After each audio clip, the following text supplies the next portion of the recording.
Hello दोस्तों, आज के वीडियो में हम सभी लोग हिंदी व्याकरण से संबंधित कुछ महत्वपूर्ण बातों पर विचार करने वाले हैं। जैसा कि हमने नाम और एक तरफ भेद को लिखा है और ये हर एग्जाम में देखने को मिलता है। जैसे पूछ देता है कि कारक के कितने भेद होते हैं या सर्वनाम के कितने भेद होते हैं। तो आज हम लोग इस वीडियो में जानने वाले हैं कि किसके कितने भेद होते हैं। तो देर ना करते हुए हम अपने टॉपिक पर आते हैं। तो वीडियो में जानेंगे, समझेंगे और दूसरी तरफ ये वर्ण क्या होता है।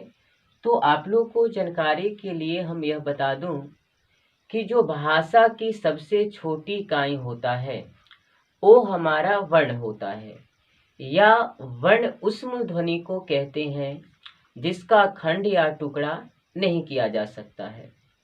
तो दो भेद होता है, एक होता है हमारा स्वर वर्ण और एक होता है हमारा व्यंजन वर्ण।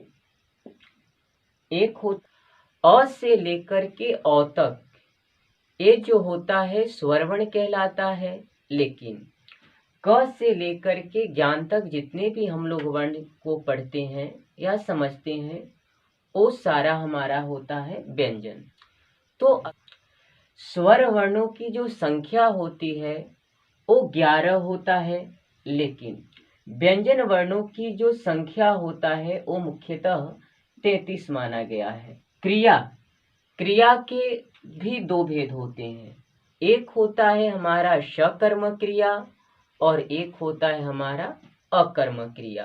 संज्ञा, इस संज्ञा कितने भेद होते हैं? तो 5 भेद होता है। व्यक्तिवाचक संज्ञा, जातिवाचक संज्ञा, भाववाचक संज्ञा, समूहवाचक संज्ञा और द्रव्यवाचक संज्ञा। इस प्रकार से जो संज्ञा के कितने भेद होते हैं? 5 भेद होते हैं। आप जानकारी के लिए है ना, या इस प्रकार से समझेंगे कि जब हम लोग 5 को कैसे रिमेम्बर रख सकते हैं। तो इसमें ना अगर हम ज्ञ लिखते हैं तो पहले इस प्रकार से बनाते हैं। तो ज्ञ में 5 छुपा हुआ है, तो यहाँ पर इसको हमें इस प्रकार से कर देंगे तो इस संज्ञा के कितना भेद हो जाएगा? 5 भेद हो जाएगा। इसके बाद सर्वनाम, सर्वनाम के 6 भेद होता है। नाम के 6 भेद, इसको न र पढ़ा जाता है और अगर इस र को हम यहाँ पर निकालें और इसको थोड़ा सा ऐसे कर देना है तो सर्वनाम के कितने भेद बन गए? 6 भेद बन गए। अब ध्यान दीजिए, एक होता है हमारा संधि। इस संधि के कितने भेद होते हैं? तो 3 भेद होता है, स्वर संधि, व्यंजन संधि और विसर्ग संधि। इस प्रकार से संधि के 3 भेद होता है। अब इस भेद को कैसे याद रखेंगे? तो देखिए, जब संधि हम लोग पढ़ रहे हैं तो ये संधि न 3 वर्णों से मिलकर बना है। एक है हमारा श, एक है हमारा न और एक है हमारा धी। मतलब याद करने का एक तरीका है, श न धी। इस प्रकार से संधि के कितने भेद हैं? 3 भेद हैं। मतलब आज के वीडियो तो इसको याद रखने का तरीका, श न धी संधि 3 वर्णों से मिलकर बना है तो संधि के 3 भेद। अब विचार करते हैं हम लोग विशेषण पर। विशेषण को कैसे हम लोग याद रख पाएंगे? तो देखिए, विशेषण बी शे श न, अर्थात जो विशेषण है वो 4 वर्णों से मिलकर बना है, बी शे श न। इस प्रकार से विशेषण के कितने भेद होते हैं? 4 भेद होता है। अब हम लोग विचार करते हैं कारक। कारक के कितने भेद होते हैं भाई? तो कारक का ना 8 भेद होता है।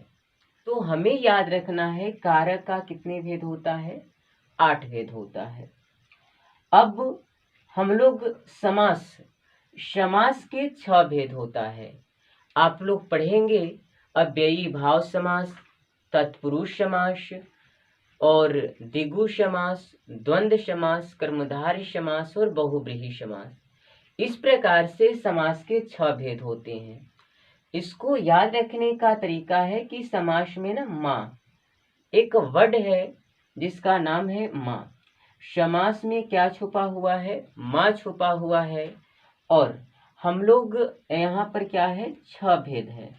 तो इसको कैसे याद रख पाएंगे?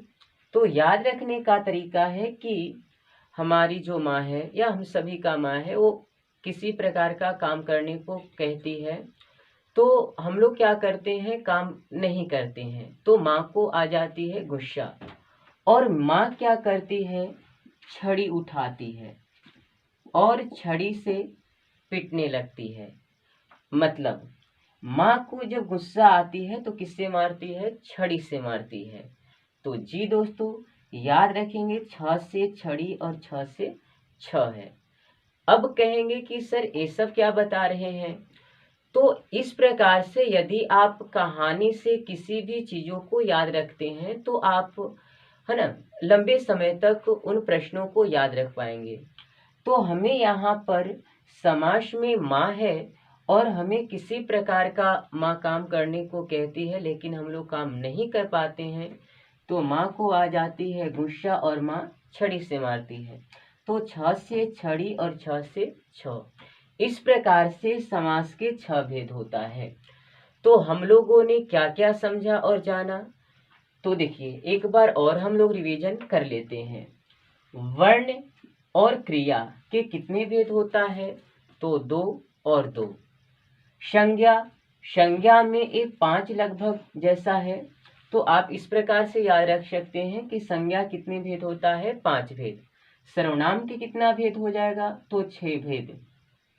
इसको कैसे हम लोग याद रख पाएंगे? तो सर्वनाम में र है और र को ऐसे कर देंगे तो ये लगभग 6 की आकार का बन जाता है। संधि को याद रखने का तरीका श न धी, तो संधि 3 वर्णों से मिलकर बना है, तो संधि के कितने भेद हो गए? 3 भेद हो गए। विशेषण 4 वर्णों से मिलकर बना है, विशेषण। इस प्रकार से विशेषण के कितने भेद हो गए हमारा? कारक का कितने भेद होता है? तो 8 भेद होता है। और समास में माँ है और माँ को गुस्सा आती है तो छड़ी से मारती है।